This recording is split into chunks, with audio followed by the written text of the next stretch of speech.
très honoré, accompagné des vice-présidents du Sénat, présidents de groupes politiques, des présidents de commissions, de présidents de groupes d'amitié, et notamment le groupe d'amitié entre la Rada et le Sénat, d'accueillir le président de la Rada ukrainienne. Sa visite intervient après la déclaration par visioconférence du président Zelensky devant les parlementaires français. C'était le 23 mars. Le président de la Rada et moi-même avions déjà eu 2 échanges par visioconférence, le 2 mars et le 19 mai dernier. Mais c'est la première fois que nous nous rencontrons directement. Et c'est d'ailleurs la première fois que le président de la Rada se rend en France. D'où le caractère capital de cette visite au Sénat. C'est dire s'il m'a paru essentiel de recevoir aujourd'hui au Sénat le président de la Rada. La diversité des sénateurs, tous groupes politiques confondus, qui ont accueilli avec moi le président de la Rada, leur appartenance politique dans leur diversité, ont valeur de symbole et font sens. Nous avons voulu montrer combien au Sénat, le soutien à l'Ukraine s'exprime sans ambiguïté. Ce soutien à l'Ukraine, le président de la Rada le sait bien, c'est d'exprimer dès le déclenchement de l'agression russe. Le 25 février, au lendemain de l'agression, les commissions des affaires étrangères, de la défense, des parlements des 27 États membres de l'Union européenne, réunis ici même dans le cadre de la présidence française de l'Union européenne, condamnaient l'attaque de la Russie. Elle lançait le premier appel parlementaire européen de soutien à l'Ukraine, et j'ajoute, puisque c'était le mot, par tous les moyens.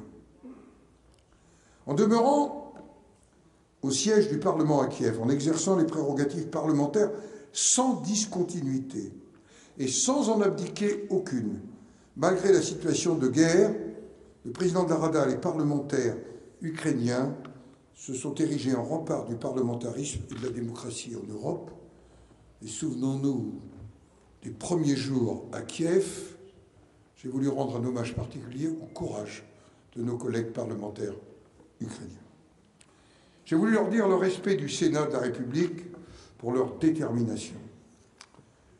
Naturellement, nous avons évoqué les défis qui se posent à l'Ukraine dans le temps présent. Je voudrais devant vous en citer quelques-uns, ils sont nombreux.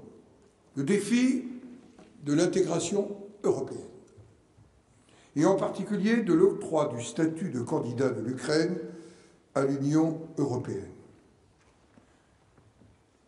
Si la décision finale ne revient pas aux parlements nationaux, elle relève en effet des chefs d'État et de gouvernement après un avis de la Commission européenne, c'est un rendez-vous que nous allons avoir avant la fin de ce mois, les 23 et 24 juin prochains. Je le dis en âme et conscience et en toute responsabilité. L'Ukraine a écrit en lettres de sang plusieurs des conditions exigées pour obtenir le statut de candidat. L'Union européenne ne peut tourner le dos à l'Ukraine en lui refusant ce statut. Je voulais réaffirmer ma position claire sur ce point. Le défi aussi de la lutte contre l'impunité face aux attaques russes visant de façon indiscriminée les forces armées et la population civile, et face aux crimes de guerre, au Boutcha est devenu en quelque sorte la ville symbole.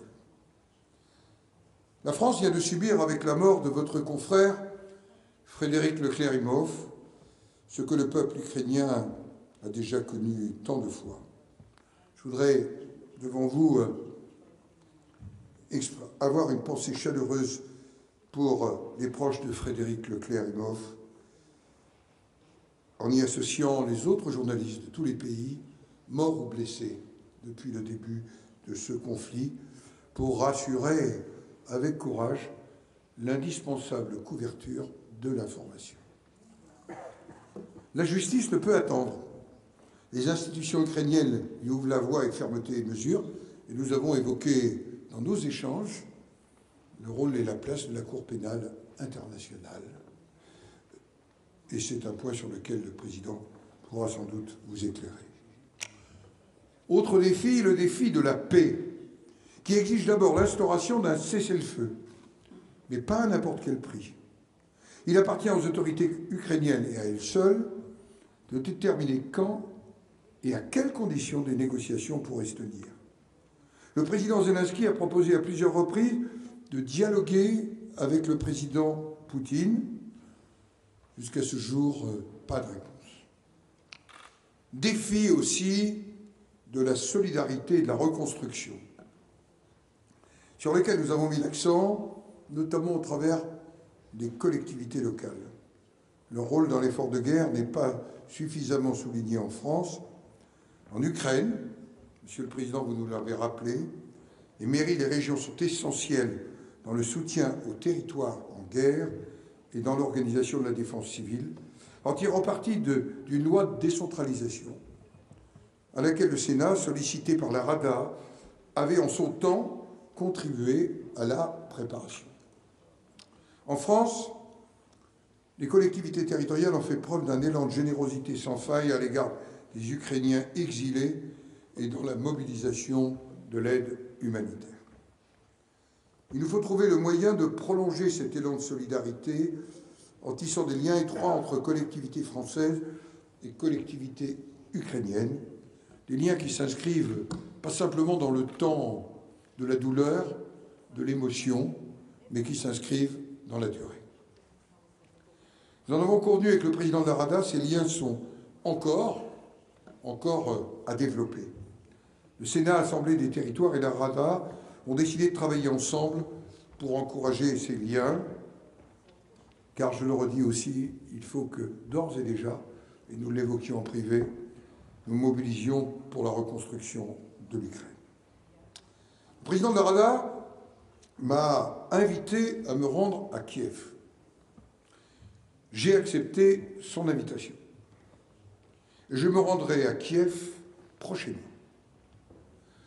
Voilà ce que je souhaitais vous dire en préambule, et je donne la parole au président de la Rada en le remerciant de sa visite. Il est venu spécialement nous voir et nous y sommes particulièrement sensibles.